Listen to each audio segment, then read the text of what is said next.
কত ভুল আপনি করেছেন, কত অন্যায় আপনি করেছেন, কত পাপ আপনার হয়েছে, কত মিথ্যা আপনি বলেছেন, কয় ওয়াক্ত নামাজ ছেড়েছেন, কয় লাখ টাকা ঘুষ খেয়েছেন, কত যৌতুক আপনি খেয়েছেন, কত মিথ্যা আপনি বলেছেন।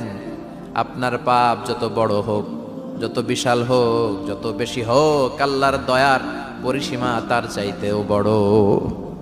আপনার পাপ, আপনার অন্যায়, আপনার জুলুমগুলো যদি হয় খালের পানির সমান, বিলের পানির সমান, আল্লাহর দয়া সাগরের পানির সমান।